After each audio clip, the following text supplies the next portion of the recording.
In a conversation that I had with someone who works for Soldier On, which is a nonprofit veterans group, I asked him the question, what could the church do uniquely that no other institution, no other agency could do for veterans? And his response was, the one thing that we have failed to do in the veterans arena is to effectively build bridges between veterans and the communities where they reside.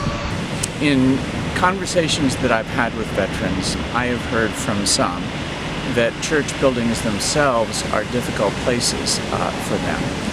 Therefore, many of the communities that we are establishing or have established are taking place in so-called secular settings.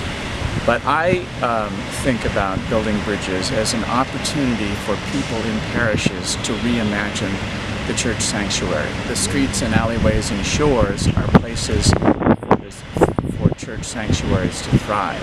That's the last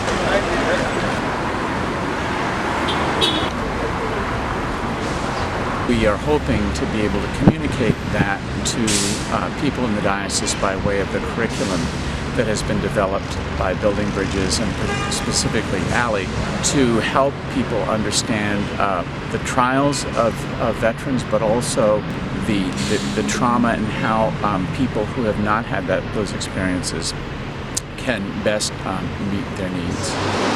We have a whole bunch of things going on at any given time during the week and a whole lot of things in the pipeline, even if we're not actively running them yet.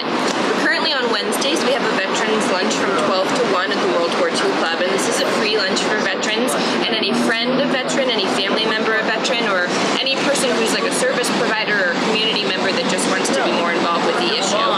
It's really a time for community and camaraderie. I think a lot of times loneliness and isolation is something that veterans face far more often than we're even familiar with. We also have a weekly women's group that meets, and a lot of female vets come and sort of feel more comfortable being in a community of all women, especially since so many female veterans have experienced some kind of military sexual trauma or trauma related to being in large groups of men. So this is just a safe place for women, whether they're experiencing homelessness or homed or a veteran or not a veteran, and that's another great way to build community. If any congregation or pastor or person in a church would like to have me come to either their community of faith or their organization to come and put on one of the classes for the curriculum, I would be more than happy to do that. Issues of moral injury and just war, to talking about dichotomies and how we all can bring our whole selves into a place together and speak more openly about issues that are going on.